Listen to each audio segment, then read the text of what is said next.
Sad. Wa yujibu lahu aydan al-wahdaniyatu idh law kana ma'ahu sani fil uluhiyati lamaftaqara ilaihi syai'un liludumi ajdihima hina idin kaifa wa huwa alladhi yaftaqiru ilaihi kullu ma siwahu. Dan diwajibkan baginya Allah Ta'ala pula akan wahdaniyah, karena jikalau ada besertanya Allah, itu yang kedua pada ketuhanan, niscaya sungguh tidak akan berhajat kepadanya oleh sesuatu, karena melazimi lemah keduanya ketika itu. Kaifa, bagaimana, padahal dianya Allah itulah alladzi yang berhajat kepadanya oleh tiap-tiap ma selainnya. Iftiqar, semua makhluk butuh kepada Allah. Maka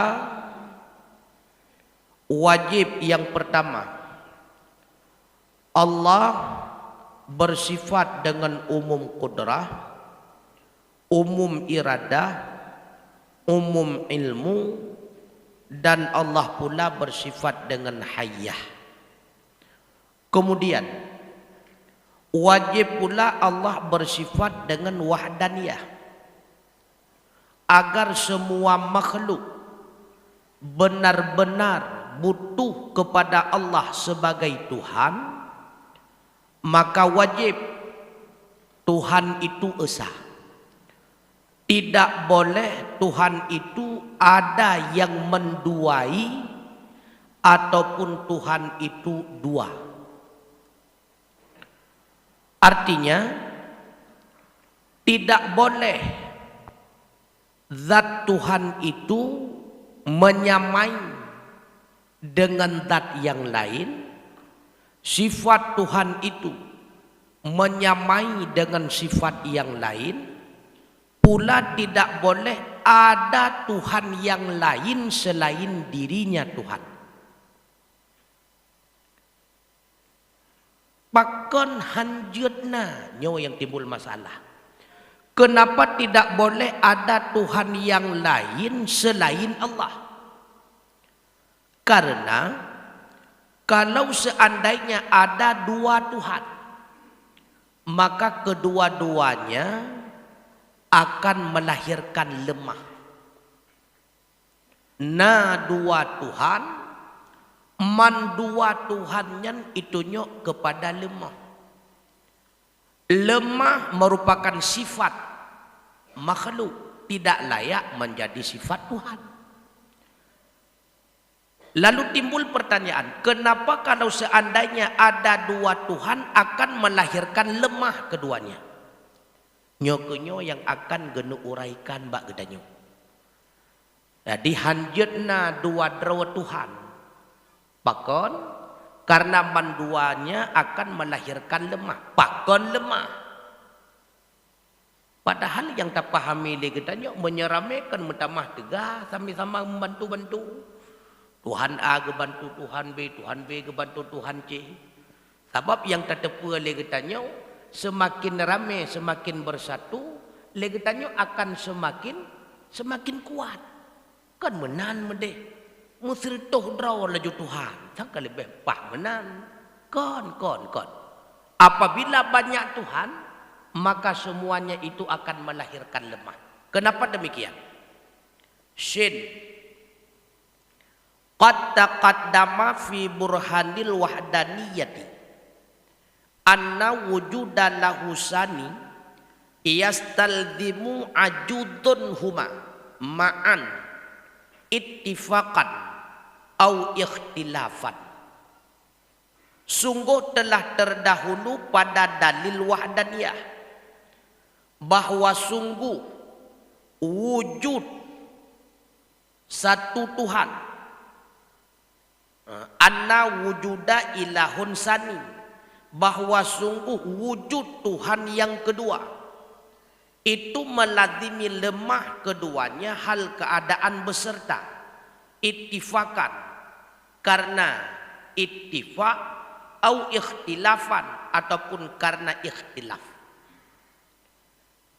Kalihna penjelasan hidih bak masalah wahdaniyah walau golom seberapa terperinci.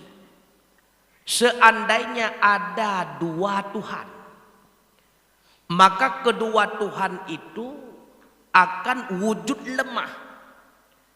Apakah kedua Tuhan itu ittifak?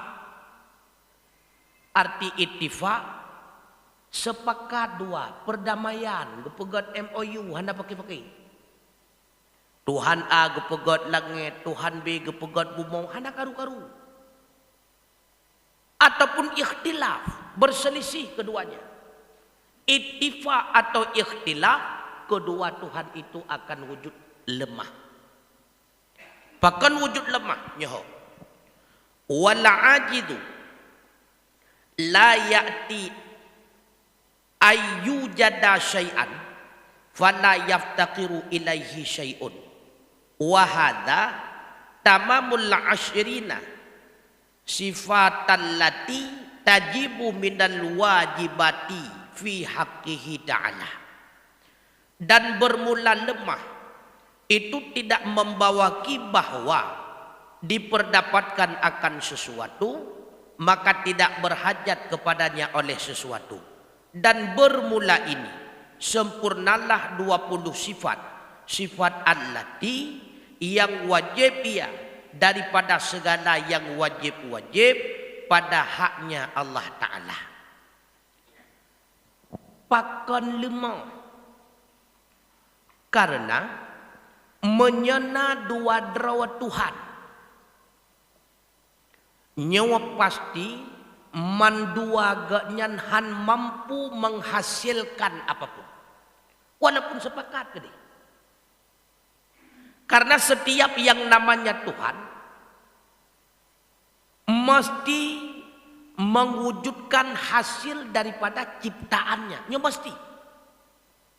Tak terkedi bak benda yang paling halus. Tah benda yang paling halus atom misalnya, molekul, sel dan sebagainya. Seandainya atom tersebut, benda yang paling kecil tersebut telah diwujudkan oleh Tuhan yang pertama, sama dengan Tuhan yang kedua hanali kesempatan untuk menciptakan atom tersebut. Diciptakan silam oleh Tuhan yang kedua, berarti ada dua atom. Sedangkan yang namanya atom satu.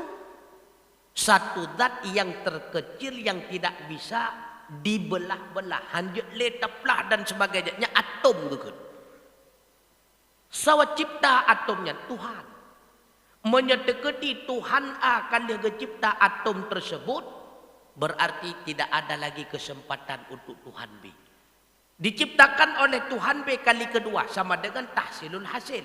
Yang diciptakan oleh Tuhan B adalah sesuatu yang telah diciptakan oleh Tuhan A.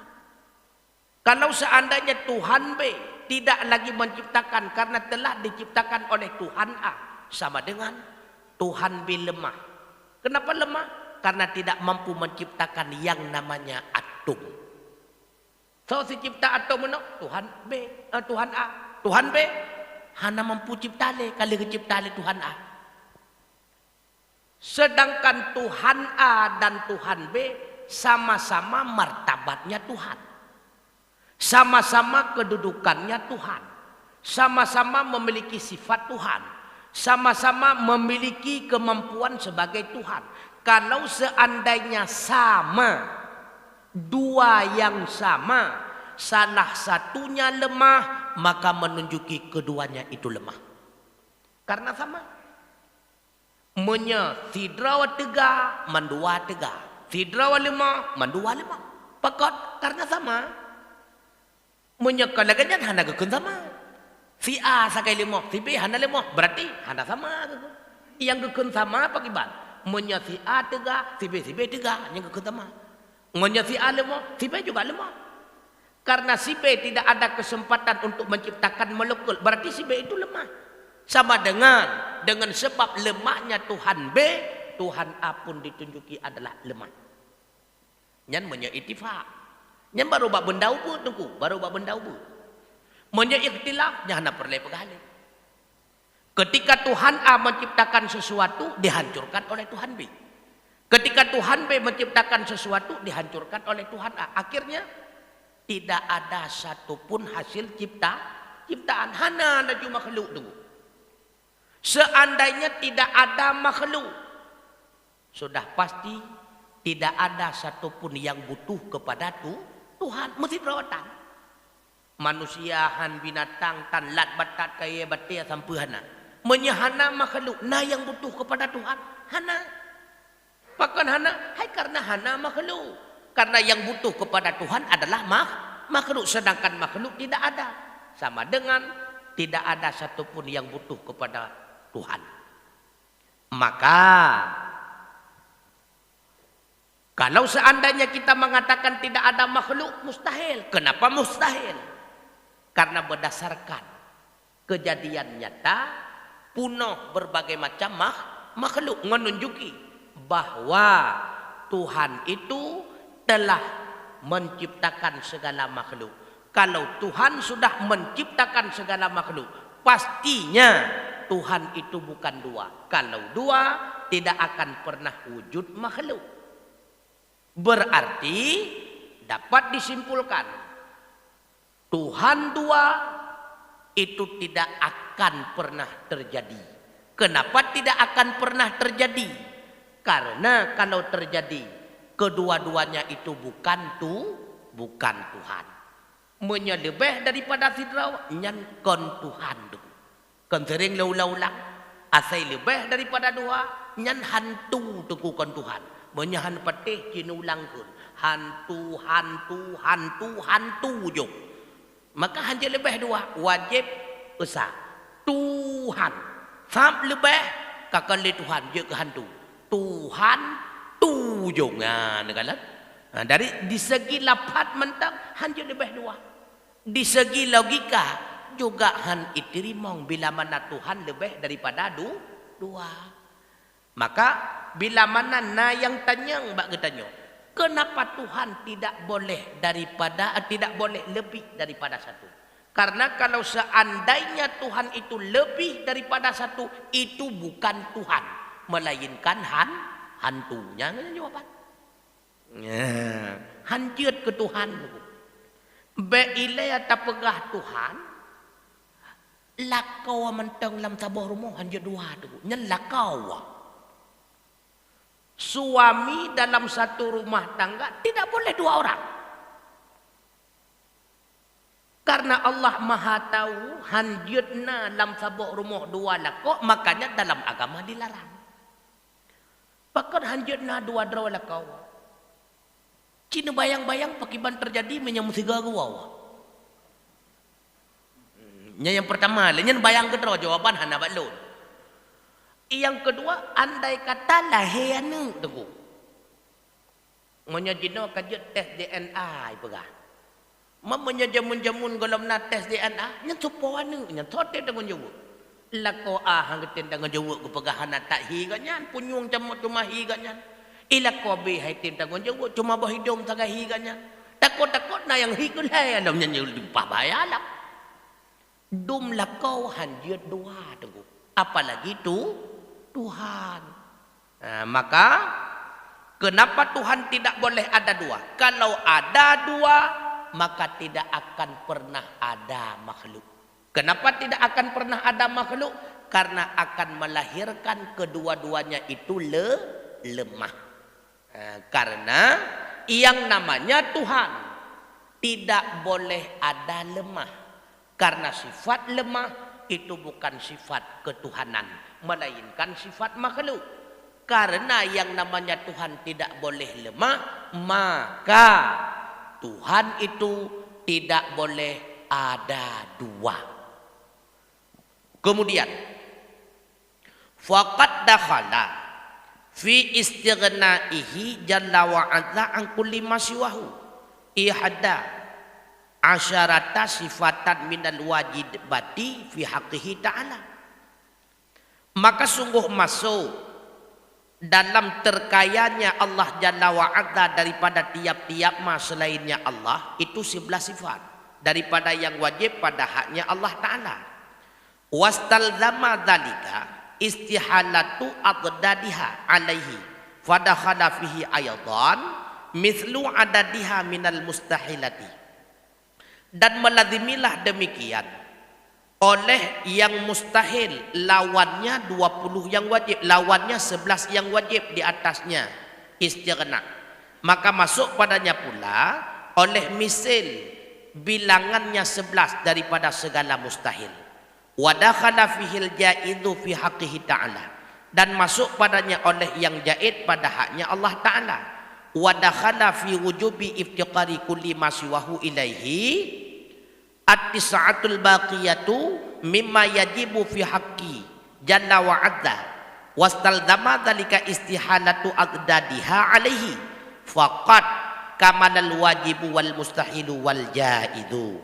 Dan masuk pada wajib iftikar tiap-tiap selainnya Allah kepadanya Allah oleh 9 yang tinggal daripada yang wajib pada haknya Allah Jalla wa azza. Dan melazimilah demikian istihalah segala lawan-lawannya di atasnya iftiqar, maka sempurnalah yang wajib dan yang mustahil dan yang jaid. Maka neulang tiga tu bak getanya supaya baik tua tu ketika dikatakan uluhiyah Tuhan. Apa itu Tuhan? Istighna'uhu jalla wa azza an kulli ma siwahu wa iftiqaru kullu ma siwahu ilahi jalla wa azza. Yang uluhiyah Tuhan. Tuhan itu adalah zat yang terkaya daripada tiap-tiap sesuatu selainnya dan zat yang berhajat oleh tiap-tiap sesuatu kepadanya. Yang Tuhan bukan. Sawa Tuhan zat yang hana butuh kepada apapun dan siapapun, serta semua makhluk senantiasa butuh kepadanya. Yang Tuhan. Maka ketika dikatakan dianya itu zat yang tidak butuh kepada apapun dan siapapun, mewajibkan baginya 11 sifat. Yang pertama wujud, wajib ada. Kenapa tidak butuh kepada apapun dan siapapun? Karena memang telah ada. Kepua kegop, draw ke kana pun kon. Yang kedua wajib pula baginya kidap. Yang ketiga baqa. Yang keempat mukhalafatuhu lil hawadis. Kemudian wajib pula 3 sifat ma'ani. Sama, basar, kalam, dan wajib pula sifat maknawiyah. 3 maknawiyah, sami'un, basirun, mutakallimun. Artinya 11 sifat yang wajib masuk dalam kategori istighna, masuk di dalam kategori menunjuki bahwa Allah tidak butuh kepada apapun dan siapapun. Sedangkan 11 sifat yang ketinggalan daripada 20 yang wajib masuk di dalam iftiqar, menunjuki bahwa semua makhluk itu butuh kepadanya. 11 sifat yang masuk dalam iftiqar, yang pertama wahdaniyah, yang kedua umum kudrah, yang ketiga umum iradah, yang keempat umum ilmu, yang kelima umum hayyah, yang ketujuh qadirun, yang kedelapan muridun, yang ke-10 mutakallimun. Sebelah boh itamong di dalam iftiqar. Kemudian masuk lagi di dalam istighna 1 sifat harus. Sifat harus boleh bagi Allah menciptakan makhluk, boleh pula bagi Allah tidak menciptakan makhluk. Yang masuk dalam istighna. Karena wajib bagi Allah menciptakan makhluk berarti ada yang mampu memaksa, menyena yang mampu memaksa Tuhan, berarti Tuhan hana istighna, hana terkaya. Menteng tapak sah. Untuk menunjuki Tuhan itu istighna, terkaya, tidak ada yang wajib apapun padanya. Nah wajib Allah kepegat makhluk, hana. Karena dak hana makhluk, Allah tetap Tuhan. Sekalipun tidak ada yang menyembah, Allah itu tetap Tuhan. Kalau Allah wajib menciptakan makhluk, seolah-olah andai tidak ada makhluk, maka tidak sah menjadi Tuhan karena tidak ada yang menyembah. Ya kamu sibah menyembah tak. Jadi na wajib Allah kepegat makhluk, hana harus. Pemana harus? Jetna nepegat makhluk, jet hana.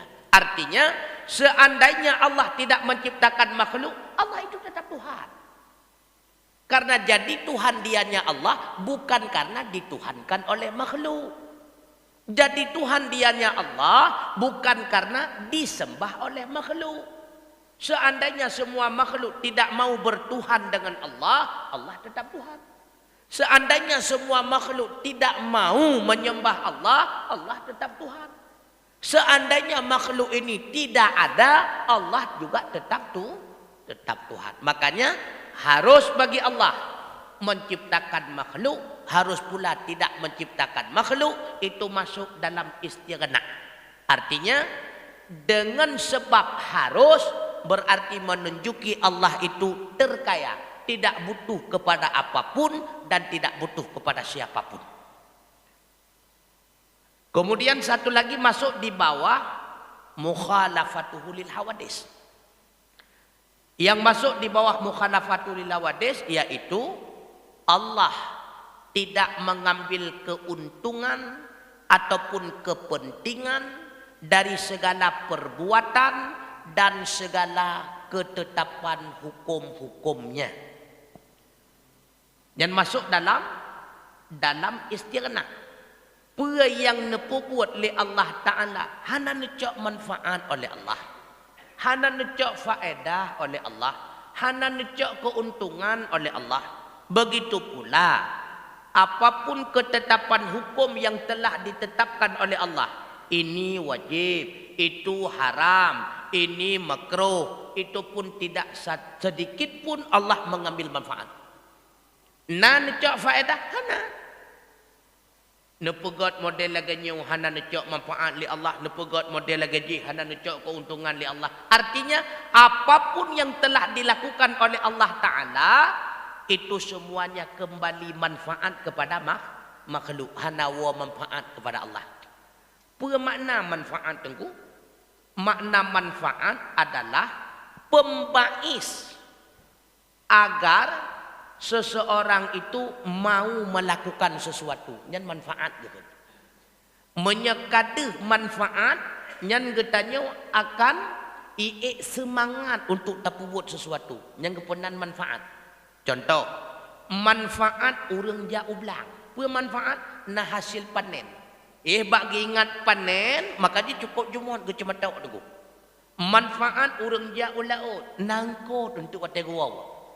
Watagi ingat na engkot lamta, engkot nyan jet kepeng, peng nyan yang kenyan harta, itulah yang menjadi pembais sehingga mau bekerja siang dan malam. Apakah Allah melakukan sesuatu termasuk menciptakan manusia? Karena tingat Allah nyoluh lumpugat manusia tu ban sigom dunia manusia isemahlung, rata masjid isemahlung. Maka di semangat Allah Ta'ala bak wate ciptakan manusia. Nyo lagi nyan ba Allah kon. Nyambe salah tu. Betul tak faham lagi kita nyoba tak dua sira. Be kejumon geli Allah Ta'ala ke pejut urang tu.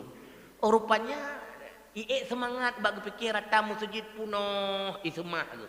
Rata tempat puno isemah. Karena hanayan Allah tidak mengambil manfaat. Tidak. Tidak sedikit pun perbuatan kita makhluk memberikan semangat bagi Allah sehingga Allah menciptakan makhluk yang lain. Hana tuku besalah. Allah kan lagi makhluk.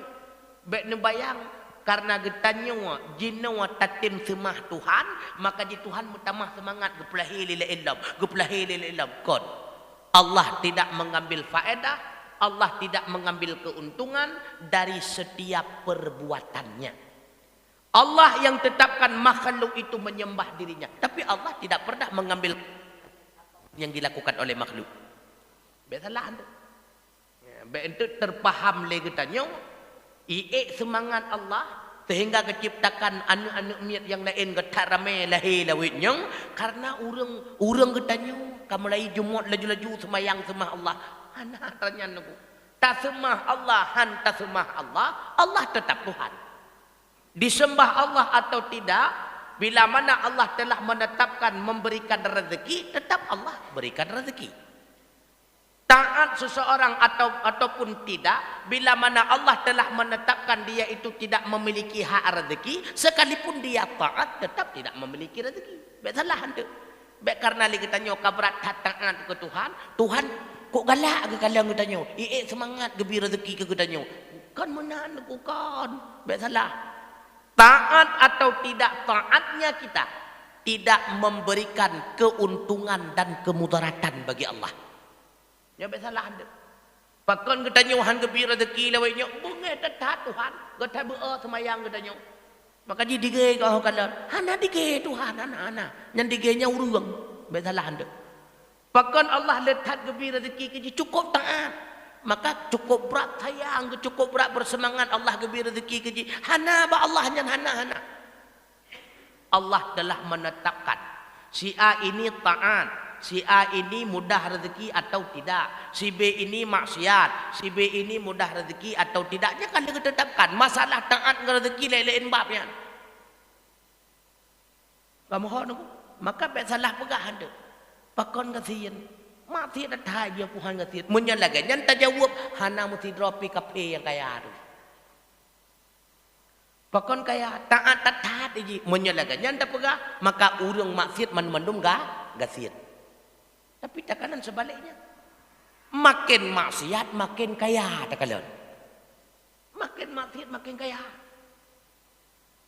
Berarti Allah tidak mengambil manfaat. Makanya apapun yang dilakukan oleh Allah Subhanahu wa taala tidak sedikit pun wajib baginya Allah. Perbuatan yang dilakukan oleh Allah itu melahirkan salah dan aslah bagi makhluk. Nah wajib bagi Allah buat yang god ke makhluk. Hana wajib tu. Dan nah wajib bagi Allah buat yang brok ke makhluk. Jangan pihala. Menyewajib Allah Ta'ala buat salah dan aslah, maka anak miat yang belinggai ban bandum asal syurga. Orang kafe yang mati dalam kafe, han gepu mati kafe le Allah Ta'ala. Gepu mati lama saubit supaya kafenya juga bertamang syurga. Tapi yang kejadian di lapangan kon menang. Nah yang anak kafe mati ubit, nah yang kafe mati dewasa. Artinya apa? Ada sebahagian yang rencana memang dimasukkan dalam syurga oleh Allah. Ada sebahagian yang dimasukkan dalam neraka. Makanya dimatikan dalam keadaan kafir ketika telah dewasa. Begitu pula ada sebahagian anak orang mukmin mati belum balik, memang Allah kehendaki dia ahli syurga.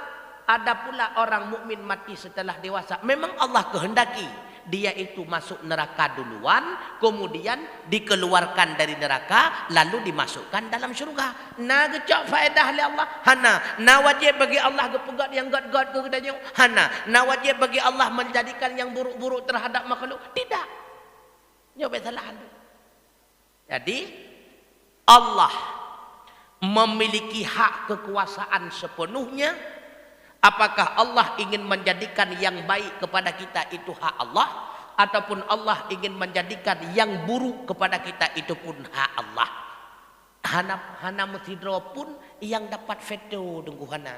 Ilon ya Allah baik laganyan munau. Anya hana hak tanya wan dengku hana. Dan hana sawatu pe dengku. Apa yang telah ditakdirkan oleh Allah pada azali hana sawatu pe. Nah, maka hadirin sidang jamaah maghrib rahimakumullah, apapun yang terjadi pada kita, apakah itu suatu kebaikan ataupun suatu keburukan, bahwa sesuatu itu tidak sedikit pun diambil manfaat atau kembali mudarat kepada Allah. Terjadi yang god bagi tanya. Tak terjadi yang god. Tak timpu buat ibadat kepada Allah. Namu untung ke Allah. Hana. Terjadi yang buruk bagi tanya. Tak terjadi yang buruk bagi tanya. Ingkar kita terhadap aturan Allah. Apakah kembali mudarat kepada Allah? Tidak. Kesawasi muwa manfaat. Kedrawa ketanya wanaku. Kedrawasi muwa mudarat. Ketanya wanaku. Taat ke Allah. Manfaat kedrawa ketanya manusia. Maksiat ke Allah. Mudarat kedrawa ketanya manusia. Allah tidak akan pernah mudarat. Allah pun tidak kembali manfaatnya. Bek salah-salah anda. Maka bekna rencana bangkang dengan Allah hanali pubut ibadat kenlah bah berjerah tu kede. Kon gak nyan jerah drawan tengku. Yang bek salah-salah. Nyan persih lagi urung kun. Nyok kunuk pujera so yang jerah-jerah kede. Putan nak pujera. Kunuk jeb ubat begot jerai, bah berjerai kede badannya. Apa badan tu? Badan drawan tu. Kon badan go pujera badan. Badan drawan pujera. Ya, makanya wate urang kun haik wa ibadat. Tho yang jerah-jerah, pada jerah urang lain yang kedrawan jerah. Lo kuno pubun maksiat bertegah. Bah berjerah tubuh, tubuh jerah, yang ketubuh drawan. Maka Allah tidak pernah merasa berkurang dengan sebab ada bahagian makhluk tidak mau beribadah kepadanya. Allah pun tidak merasa bertambah martabat kalau seandainya ada sebahagian makhluk yang beribadat melebihi diperintahkan oleh Allah kepadanya. Ya betul salah anda. Sebab na sebahagian urang mufhum ibadat getanyo-nyo nan cak manfaat li Allah. Ibadat getanyo-nyo menyekurang betul tersebut muwa mutarat kepada Allah. Hana ma khalaqtul jinna wal insa illa liya'budun. Itu hakikat fitrah diciptakan manusia. Bukan ayat itu menunjuki bahwa diciptakan jin dan manusia karena Allah mengambil manfaat daripada hasil ciptaannya. Itulah supaya jin dan manusia beribadah kepada Allah. Ayat tersebut bukan menunjuki manfaat daripada ciptaan Allah. Tetapi ayat tersebut menjelaskan fitrahnya manusia. Di mana makna fitrah? Hakikat tujuan udep getanyo ibadat ke Allah dulu. Tujuan udep getanyo penghamba drawa ke Allah. Yang kenyan tujuan udep getanyo manusia. Tujuan pokok hidup manusia ya'budun, menghambakan diri kepada Allah. Maka bila mana manusia udep hidupnya nyo hana ya'budun, maka hilanglah tujuan pokoknya. Sedangkan mita rezeki na keturunan getanyo metemeng ilmainya nyan sampingan lagu. Artinya bonus. Ratsaga wale getanyo tatem hamba drawa ke Allah, Allah gebi bonus ke getanyo. Tah gebi bonus, gebi udip senang, gebi udip bahagia, na keturunan, na pangkat, na jabatan, na harta. Nyan bonus. Yang pokok tah hamba drawa kepada Allah Taala. Yang perlu nak pegah putra tu bek lale getanyo setat bonus tua kepada pokok lale getanyo ngan harta tu setat harta nya kenya lale artinya lale ngan sampingan kan tujuan pokok lale getanyo ngan pangkat kan sehingga lupa kita kepada pokok tengah lale ngan sampingan pokok tinggal ujo buat kamati tinggal pokok merempok sampingan rugo tu. Maka lale berabih umur katanya dengan pokok. Dah pokok ya'budun, menghambakan diri kepada Allah Subhanahu wa taala. Tengah tapabih wate kesempatan dengan pokok. Rupanya Allah berikan bonus kepada kita, kesenangan melalui harta, kebahagiaan melalui keluarga. Alhamdulillah. Hana gepi sampingan bonusnya. Hana masalah. Yang penting tujuan pokok le katanya tetap terjadi. Yang sampingan kagetanyo kuasai pokok gadah dengan sendirinya abeh usia pokok membacut hana nyo cukup rugo tu. Maka ramai orang tua kepada pokok, tiup kepada sampingan. Nyo ramai nunggu, ramai datang. Maka oleh karenanya tujuan pokok fitrah manusia i'budun. Penghambadro kepada Allah Ta'ala, itu tujuan pokok. Sedangkan setelah kita menghambakan diri kepada Allah Subhanahu wa Ta'ala, menghasilkan suatu hasil, artinya dapat surga atau tidak, itu adalah hak Allah. Nah, pertanyaan silakan.